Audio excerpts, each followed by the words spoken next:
তো হ্যালো বন্ধুরা, তোমরা সবাই কেমন আছো? আশা করি ভালোই আছো, আমিও ভালো আছি। তো আমার নাম হৃদয়। নমস্কার সবাইকে। তো আমি আজকে একটা বিশেষ কারণে কালিয়াগঞ্জে গেছিলাম। তো কালিয়াগঞ্জ যাওয়ার পথে তো আমি হেলমেটটা নিয়ে যাইনি, জানি ওখানে পুলিশ ধরে না, তো ওই জন্য হেলমেটটা নিয়ে যাইনি। তো বাড়া কি হয়েছে শুনবে। হেলমেটটা নিয়ে যায়নি তো ঠিক আছে, তো ওরা বাড়া এমন পুলিশগুলা এমন ধরছে কি না, তো ধরছে ঠিক আছে, তো বস পাশে বড়বাবু আছে, কিছু বলতেছে না, ওর থেকে বড় অফিসার আছে। এই বানা সেভিকগুলার যা তাহলেই মাথায় খারাপ। যাওয়ার বেলা গেছি ভালোই, একবার পিছন ছবি করছে, আমি চালান কাটে দিয়েছে, ওই আমি কিছু বলিনি, ওটা গেল। তারপরে যখন ফিরে আসি কি না, যখন ঘুরে আসছি তখন বড় আবার আটকাচ্ছে।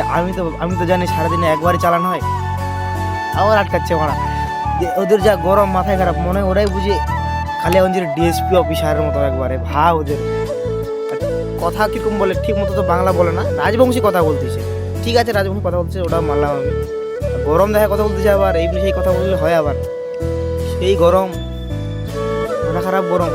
আরে বাড়া, তোমরা চালান কেটে দিয়ে যাচ্ছ, চুপ থাকো না তোরা, আমি ভরবো তো পয়সা। আমি বলছি না ভরবো না, আমি ভুল করছি, আমি পয়সা ভরবো। না বাড়া, ওদের যা তাফালিং, মনে এখনই মারে কি তখনই মারে। আর বিশেষ কারণে বৃষ্টি পড়তেছে, ওই জন্য আমি বিশেষ কারণে তাড়াতাড়ি আসতেছি। ওদের বাড়া তাফালিংই আলাদা, খতরনাক তাফালিং আমাদের পশ্চিমবাংলার সেগুলার। যা আগে ভাবে এরা নিজেকে বড় বড় ডিএসপি, ফেল।